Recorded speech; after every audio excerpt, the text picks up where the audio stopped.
Dan insya-Allah pada malam ini kita akan mengupas tajuk yang ke-9 dalam kitab Hadis Qudsi, iaitu tajuknya tentang amalan ikhlas kerana Allah. Amalan ikhlas kerana Allah. Seperti mana yang dinukilkan dalam Hadis Qudsi, yubda yaumal qiyamati bi suhufin muhattamatin wa tunsabu baina yadayillahi ta'ala fayaqulu Allah alqu hazihi fataqulul malaikah wa izzatika ma ra'ayna illa khairan fayaqulu Allah inna hadha kana li ghairi wajhi wa inni la aqbalu illa ma ibtuliya bihi wajhi. Artinya kelak pada hari kiamat nanti akan didatangkan beberapa buku amalan, buku catatan lah, yang telah ditulis oleh Malaikat Raqib dan Atid ini, dibawalah di hadapan Allah Subhanahu Wa Taala.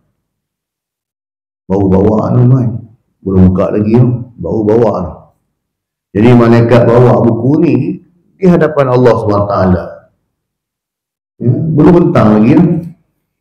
Jadinya bawa di hadapan Allah SWT, maka malaikat tunjukkan buku ini, maka Allah pun berfirman, buangkanlah semua ini. Baru bawa, belum buka lagi dah kena buang.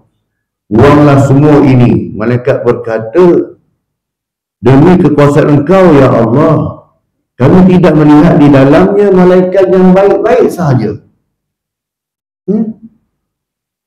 Selanjutnya Allah berfirman, sesungguhnya isinya ini dilakukan bukan kerana aku.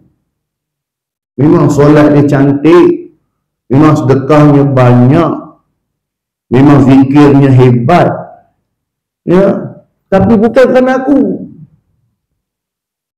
Dan sesungguhnya aku tidak akan menerima kecuali apa-apa yang dilaksanakan kerana mencari keredaanku. Itulah ikhlas tuan. Kata tadi nak. Padahal buku ni belum buka lagi di hadapan Allah, tak bentang lagi. Cuba macam malaikat dia tahulah sebab dia kerja dia lah. Dia menasihati, ada orang ni mau baik. Nak menunjukkan bahawasanya isi hati kita ni tuan-tuan, hanya Allah SWT yang mengetahui. Malaikat pun tak tahu. Kalau malaikat tak tahu, macam mana manusia dia tahu? Kau nampak dia tu, kau ingat dia ikhlas ke tu? Macam mana kau tahu?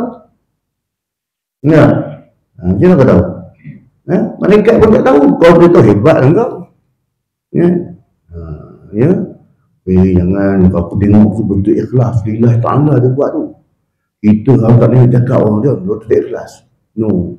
Ikhlas tu mungkin hanya hukuman ataupun pandangan manusia sahaja, tapi di sisi Allah itu, makanya kembalilah kepada Allah SWT segalanya lah.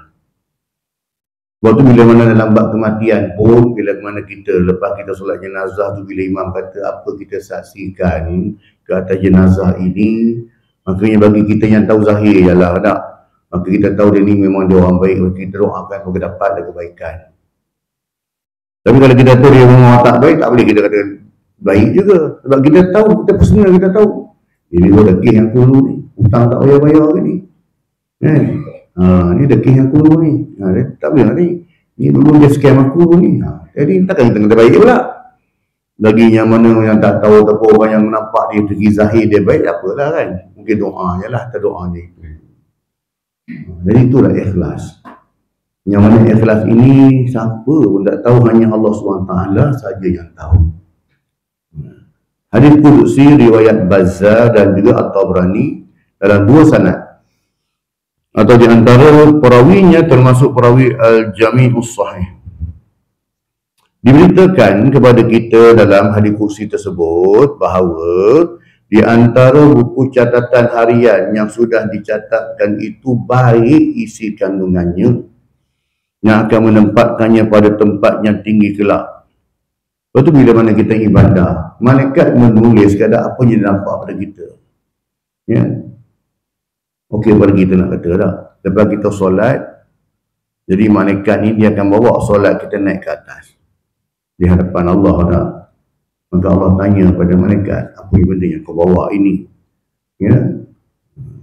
Maka bila malaikat beritahu ini kan yang bawa ni solat hamba pun, ya Allah, ini semayang ni, kau semayang tadi ni, bawa solat. Ya. Solat apa kualiti macam ni? Setara dengan kain buruk yang macam ni.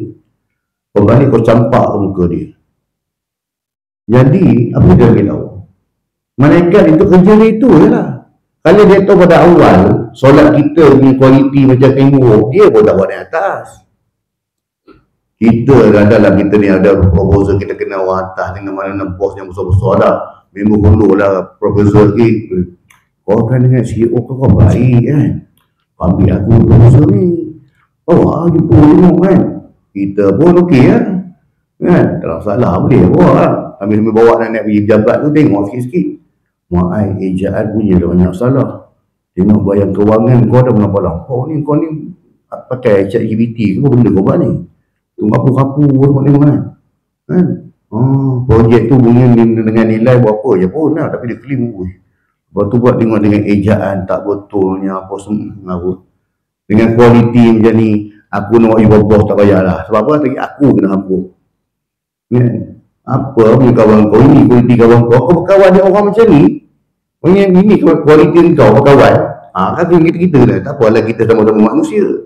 Tapi malaikat tidaklah begitu, sebab malaikat menjalankan tugasnya. Dia memang tak tahu. Jadi kerja dia ambil orang atas je lah. Tapi yang tahu siapa? Allah SWT. Siapa lagi tahu? Kita lah. Bila mana kita masuk buat ibadah, ada unsur duniawi. Aku sedar ni kan kalau orang tengok tu kan, kata apa yang viral tu. Sekarang ni zaman orang gila buat konten. Semua benda nak tunjuk ke orang. Kan? Jadinya demi konten tadi juga kata tadi tu. Ya. Jadi tengok orang okey tiba-tiba dah berlakon pun sanggup. Ya, berlakon pun sanggup. Bila ada kata pun kami berlakon je lagi saja. Kan? Itu kata tadi. Zaman hari ni keikhlasan itu dah semakin orang kata apa menipis, dah semakin pudar. Ya. Sebab orang yang mengejarkan inilah nak nama, kemudian dia nak orang dikenali lah. Ya. Itu cabaran di akhir zaman lah. Kan? Sebab ikhlas ini memang dia sentiasa kena ada dalam diri kita lah. Kan? Jadi benda tu perlu dipupuk. Bukan tak boleh, boleh. Kan? Ya, dia boleh. Tapi dia tidaklah tiba-tiba tak tu dah, dia ada. Ya, dia ada dia punya, orang kata bila mana seseorang itu istiqamah melakukan ibadah, insya-Allah akan datang ikhlas pada dia. Bila mana sentiasa jaga hubungannya dengan Allah SWT, dia tak putus dengan Allah Ta'ala, nanti insya-Allah memang ada ikhlas dia dapat dalam diri dia. Dan orang yang ikhlas pun dia tak suka tunjuk dia ikhlas pun. Sebab dia tahu ini aku dengan Allah Ta'ala. Jadi tak perlu orang tak apalah, orang tak tahu pun tak apalah. Ataupun orang bersalah sangka pun tak apalah. Yang penting Allah Ta'ala lah. Tu ada orang cakap kan, tak apalah kau nak cakap apa, kau cakap yang penting Allah Ta'ala tahu kan. Itulah kadang-kadang kan. Kadang-kadang betul pun dia buat tu tak betul pun tak. Tapi dia jual juga nama Allah, dia kata tak apa. Allah yang tahu, dia kata tak. Jadinya, apa nak beritahu kepada kita bahawasanya ya, buku catatan harian yang sudah dinyatakan itu baik isi kandungannya, yang mana akan menempatkannya orang yang buat amalan tadi itulah yang dalam buku amalan yang baik tadi, maka sepatutnya kedudukannya tinggilah di sisi Allah nanti. Ternyata setelah diletakkan di hadapan Allah SWT ditolak. Kerana apa? Kerana dia melakukan amalan tersebut dengan tidak ikhlas kerana Allah Subhanahu Wa Taala. Allah berfirman kepada malaikatnya, turunkan buku itu kerana ia tidak berhak diangkat atau diterima. Oleh kerana itu buang sahajalah, buang jelah. Buang sahajalah. Nak jadi buruk pun tidak, dia lambat amalan tadi dah. Jadi para malaikat membuat catatan sebagaimana adanya. Ya, orang tu buat baik, dia sedekah, malaikat tulis lah sedekah. Adalah, tulis lah, boleh buat, dia buat Facebook tu boleh. Ya. Tapi dia tidak mengetahui pun waktu bagi sedekah tu ikhlas ataupun tidak, sebab itu semua dalam penilaian Allah Subhanahu Wa Taala. Jadinya malaikat ini dijalankan kerja dia. Jadi dia bukan kerja dia hukum, tak payah tulis lah, penat tulis, dia tak ikhlas tu buat apa nak tulis tak? Tak, dia kerja tulis. Ya, cuma isi Allah dia akan menilainya. Jadinya para malaikat membuat catatan sebagaimana adanya sesuai dengan pengetahuannya ya, dan sesuai dengan tugas yang diberikan ke atasnya lah. Namun Allah memberitahu kepada para malaikat hakikat buku catatan itu yang sebenarnya, bahawa amalan yang dilakukan oleh mereka ini zahirnya baik dan bagus. Betul, zahirnya dia solat nampak cukup 13 rukun dia buat, nampak dia ikhlas, nampak dia sedekah tu pun muka pun tak belakang, nampak tu tak, hati kita tak tahu kan. Tetapi itulah, pada hakikatnya amalan yang dapat baik itu tadi, catatan baik yang ditulis malaikat tadi hakikatnya tidak baik, buruk dan juga busuklah, rosak amalan tersebut. Jadi amalan tersebut menurut penilaian Allah SWT dilakukan bukan kerana Allah. Sebab Allah tahu apa kau mengisi hati kau. Ya? Allah tahu. Jadinya Allah mengetahui, Allah Maha mengetahui apa-apa yang tersirat di sebalik amalan perbuatan yang dilakukan oleh seseorang. Contoh orang munafik dan Rasulullah dululah. Ya, mereka yang memeluk Islam berpura-pura tak.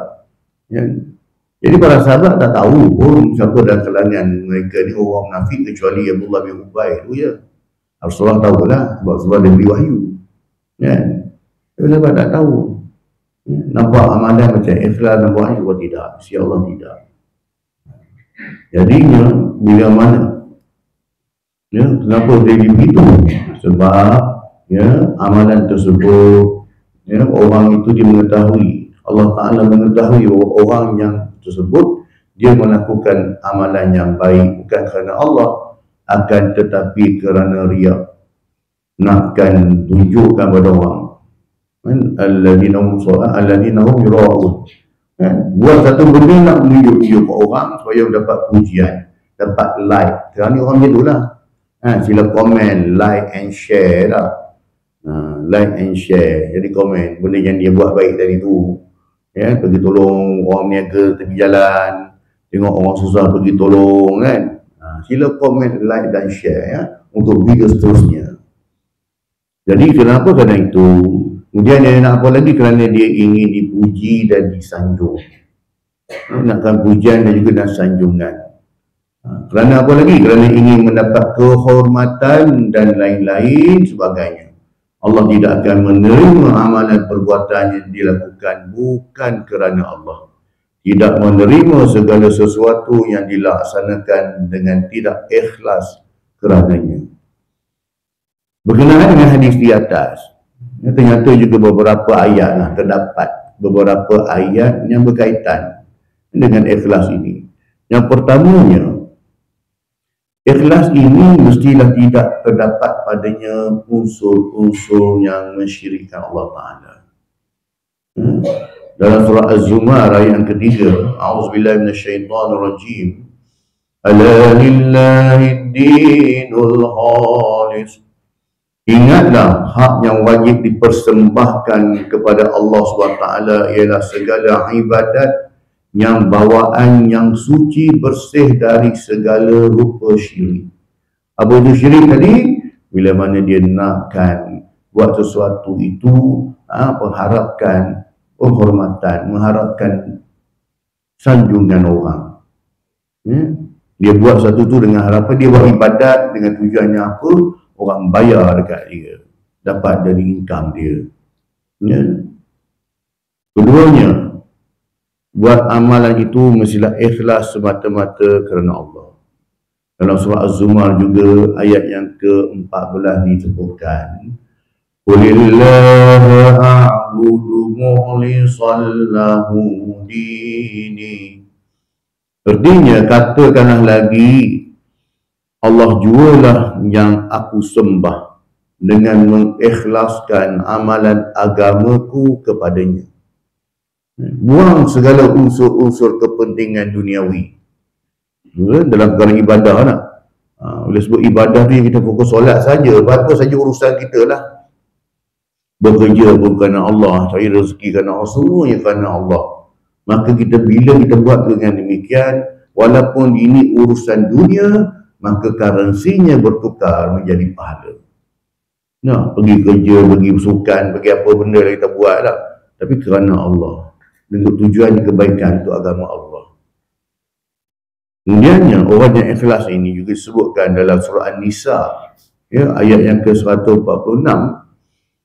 Illal ladzina tabu wa aslahu wa antasamu billahi wa akhlasu dinahum lillah fa ulaika ma'al mu'minin. Artinya, kecuali orang-orang yang bertaubat daripada perbuatan munafik itu dan memperbaiki amalan mereka yang salah, dan mereka pula berpegang teguh kepada agama Allah SWT. Maksud berpegang teguh pada agama Allah ialah dia mengikuti apa saja perintah Allah dan meninggalkan semua larangan Allah. Walaupun perkara itu dianggap kecil, serta mengerjakan agama mereka dengan ikhlas kerana Allah. Maka mereka yang demikian itu ditempatkan bersama-sama orang-orang yang beriman di dalam syurga. Ya, itulah balasan bagi orang yang ikhlas dalam ibadah. Dia tak kira banyak, tuan. Ya, berapa banyak kan? Pertamanya, untuk syurga Allah ini ialah, ya, kita nak buat dengan ikhlas, hendaklah kita buat kerana Allah, dan juga kita nak buat kerana kita nak meraih rahmat Allah SWT. Jadi tu kata sebut Maya Jemaah 27 ada imam tu. Jadi atas sebab kita nakkan benda-benda ni lah kita buat benda-benda tu. Sebab kita nak redha Allah, sebab kita nak rahmat Allah, sebab kita nak Allah Ta'ala sayang kita, ini kita buat ni. Mari Maya Jemaah, mari duduk dalam kuliah ni lah. Bukan kita hisahkan pasal pahala pun. Kan? Ini martabat yang tinggi. Buat ibadah tu nakkan redha Allah, bukan nakkan pahala lah. Siapa kata tak nak pahala? Nak, memang kita nak. Siapa kata tak nak? Sebab pahala itulah antara membawa kita jalan itu kita ke syurga kan. Tetapi rahmat Allah itu mengatasi segala-galanya. Sebab tu dalam surah Al-Insan juga disebut dah, yadkhulu man yasha'u fi rahmati waz-zalimina 'inda lahum azaban alima. Allah Ta'ala berkuasa memasukkan sesiapa saja. Jadi bila kita sebut sesiapa saja, di sini tak ada istilah engkau dosa banyak, engkau dosa sikit, engkau pahala banyak, engkau pahala sikit, tak. Sebab yadkhulu fi rahmatihi, Allah Ta'ala masukkan rahmatnya sesiapa saja yang dia nak, yang dia suka. Sebab tu kenapa kita disuruh melakukan amalan secara istiqamah, walaupun sedikit, walaupun nampak remeh. Kenapa? Sebab amalan yang istiqamah lah amalan yang Allah Ta'ala suka, walaupun sedikit. Baca Quran tak banyak pun, satu hari satu muka atau separuh muka dia baca, tapi tiap-tiap hari dia baca, tak pernah menangis, buat selalu. Kalau satu muka tuan-tuan 604 hari, 2 tahun lebih kurang dah selesai lah khatam Quran, dapat tu Quran khatam. Yang penting baca. Tapi bila tak mula-mula nak tunggu Ramadan hari ini nanti, itu pasal kenapa Quran berabur, itu Quran tak berubah sebab tu. Sebab dia bermusim. Ya, masuk Ramadan esok pakai berabur. Dah ni Quran aku punya orang pegang-pegang pula dah cup dah siap dah kan. Ni Quran aku semua dah. Ya, Ramadan itu dia sebagai penjana untuk kita kata orang kata ambil lajak supaya kita lebih ke depan lagi. Ibarat lastik lah tuan. Kan? Kita letak batu, tarik ke belakang tau. Undur ke belakang tau. Tarik tu lepas sebab tu pergi jauh lagi dah. Itu tujuan dia sebenarnya. Jadi Ramadan sebagai pemangkin lah. Tapi bila mana kita salah faham, kita hanya fikir bulan Ramadan je baca Quran, jadi bulan ni tak payahlah, bulan Ramadan bulan depan lah. Tetap kena baca. Ya, sebab jadikan dia ni sebagai orang kata sahabat, orang yang rapat kita. Sebab Quran ini nanti akan beri syafaat pada kita. Ini disebut tadi. Orang yang bertaubat ini, dia lagi pada melakukan dosa, dan mana dia buat amal ibadah semata-mata kerana Allah, Allah tak pandanglah dosa dia tu. Allah tak tengok dah kisah silam dia dah. Tak. Kalau dilihat dari kisah silam, ramai dah sahabat dah masuk syurga lah. Sayyidina Umar sendiri pun tak layak masuk syurga. Nah, sebab zaman dia berislam tu, dia antara yang dibenci oleh orang Islam. Sebab dia banyak menzalimi umat Islam lah. Pada zaman dia belum Islam lah. Tapi bila zaman dia dah masuk Islam, berubah terus. Tak. Sebab Sayyidina Umar dengan Sayyidina Hamzah beza. Sayyidina Umar ni, dia sebelum dia Islam, dia jahat dia berzalim dengan orang Islam. Sayyidina Hamzah, Sayyidina Hamzah tak buat macam tu. Dia memang tak Islam pun. Tetapi dia buat harga-harga dah. Tak ada pula dengar mana-mana riwayat dia banyak menzalim orang, dia bakar orang ni, dia sehat. Tapi Umar ni ada. Abu Jahal sama dengan dia lah. Tapi bila dia peluk Islam, Allah tak tengok lagi dah. Dia tak pandang lah dia punya background. Yang penting kau betul-betul ikhlas berubah, aku terima yang ni. Kau terima ibadahnya itu.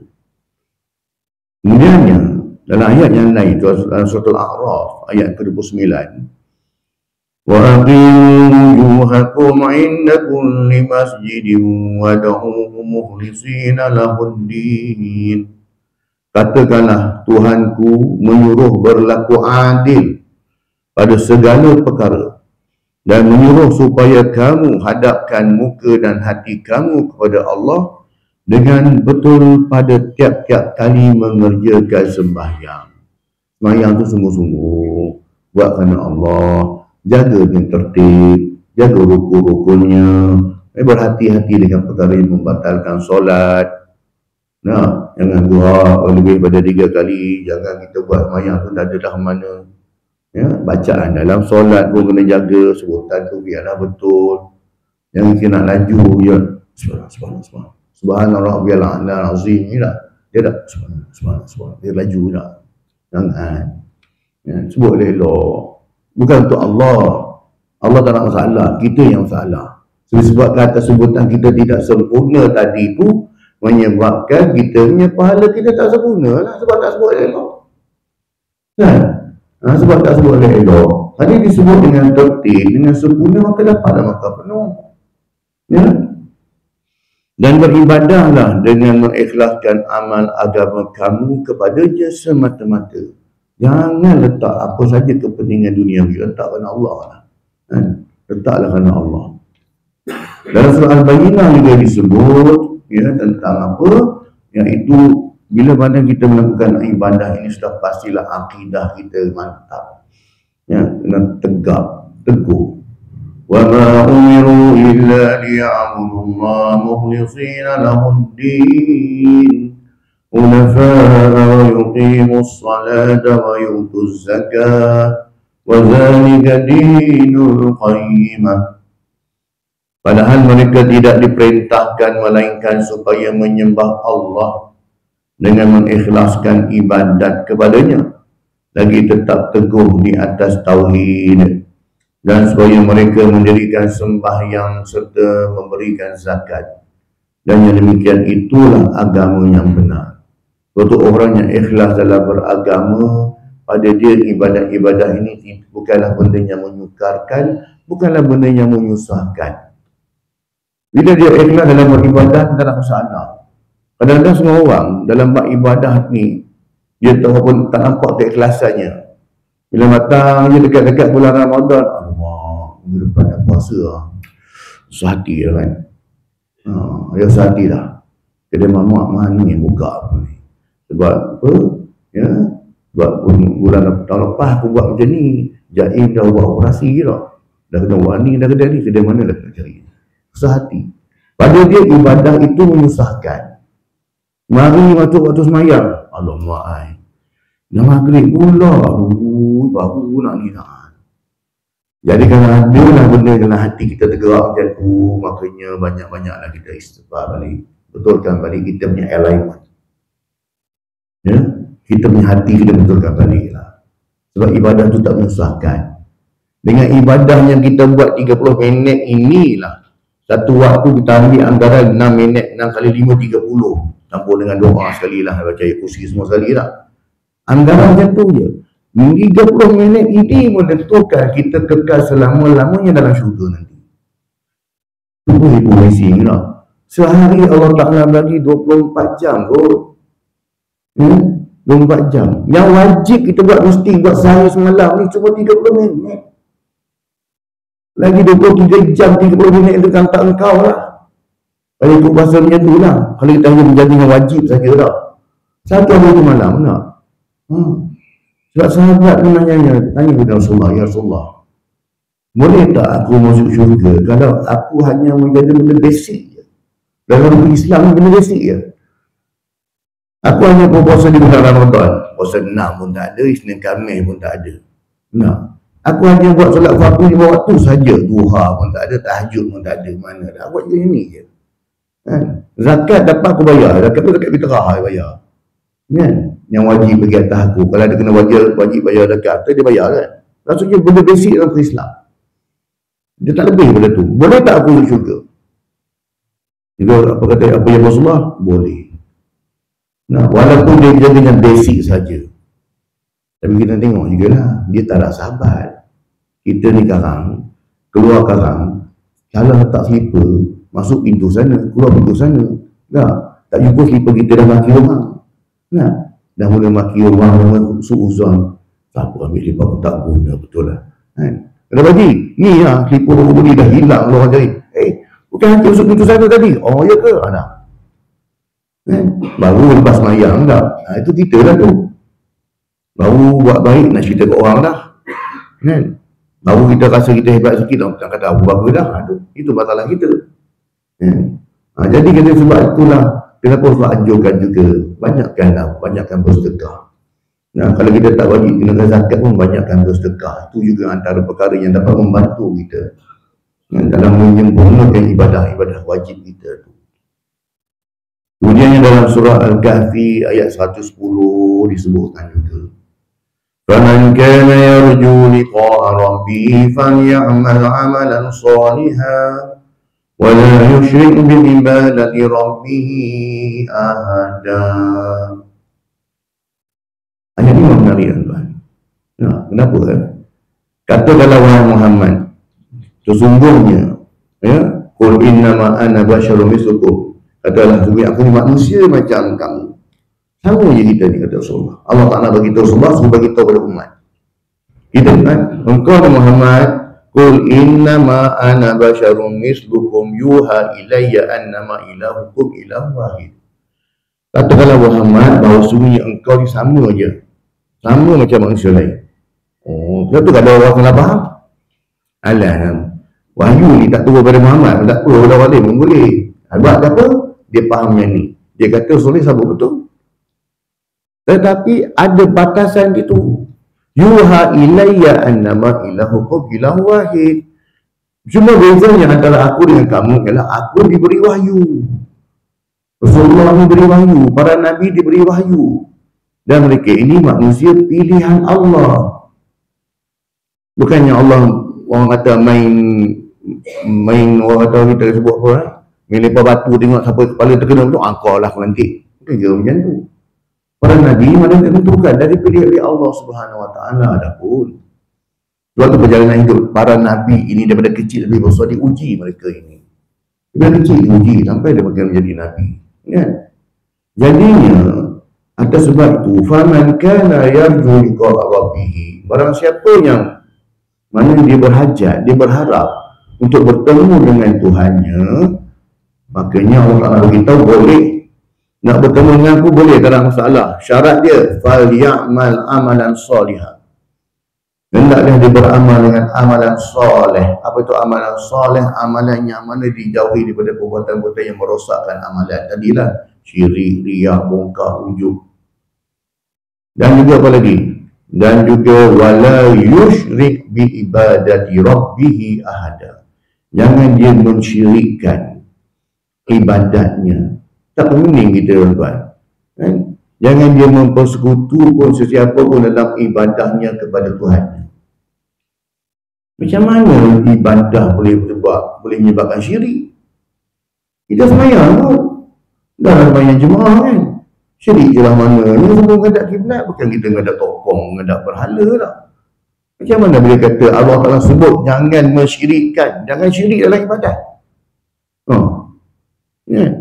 Kita fikir macam mana, takkan aku ibadah aku semua. Aku tak sembah tok bekong, aku tak sembah patung, aku tetap menghadap kiblat, solat jemaah lagi dalam masjid lagi. Takkan ini bukan syirik? Boleh syirikkan ibadat? Ya, boleh.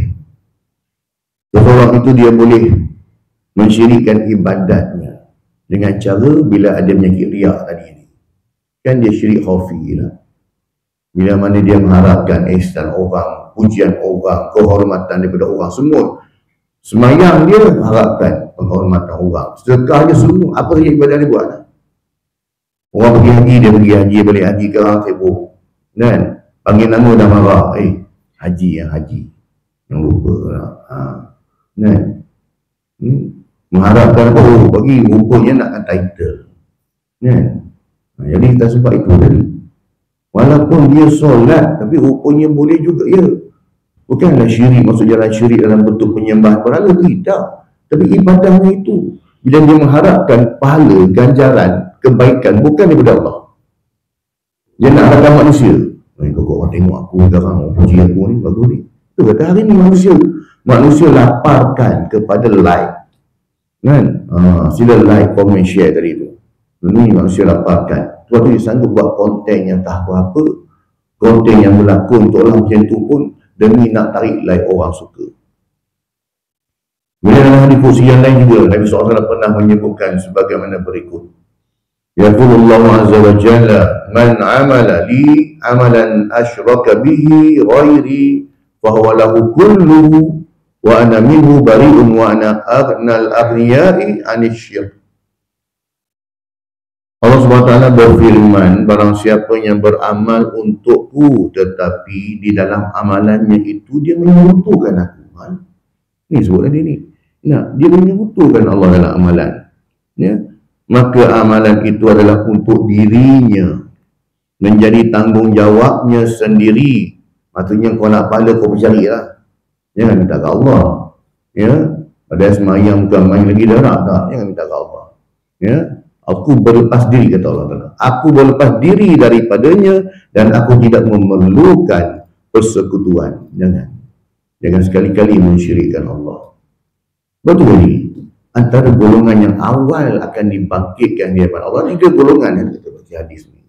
3 golongan ini, orang yang berjihad di jalan Allah, orang yang suka sedekah, orang alim ulama. 3 golongan ini akan dibangkitkan dulu di hadapan Allah. Semuanya klaim bagus. Semua cerita bagus-bagus tentang diri dia. Ya Allah, aku pergi berjihad ni ya Allah, semata-mata kerana-Mu ya Allah. Ya, aku berjuang mempertahankan agama kerana-Mu ya Allah. Tak ada tujuan lain lagi dah. Ya, Allah Ta'ala kata apa? Kazabta, kau berdusta, kau bohong. Ya, yang kau pergi perang banyak kali juga kerana aku. Tapi nakkan kerana sanjungan manusia supaya kau panggil kau dengan gelaran syuhada. Sebab tu bila Rasulullah sebut, ada je pahlawan. Nah, pahlawan neraka. Ya. Pergi berperang bersama dengan Rasulullah, tapi tak betul juga. Jasadnya ditendang oleh Rasulullah. Rasulullah tolak kaki. Padahal ni tentera Islam ni. Kenapa? Sebab tu lah. Bukan kerana Allah. Dan matinya itu dalam mati kerana jahat. Mencuri, mati pun bunuh diri. Orang tengok dia mati macam mati syahid, dia tidak. Sebab dia tak tahan sakit ni, dia bunuh diri dia sendiri. Orang tak perasan. Sebab apa? Sebab dia guna pedang dia sendiri. Tapi Rasulullah tahu. Dia nak Rasulullah tahu sebab wahyu lah.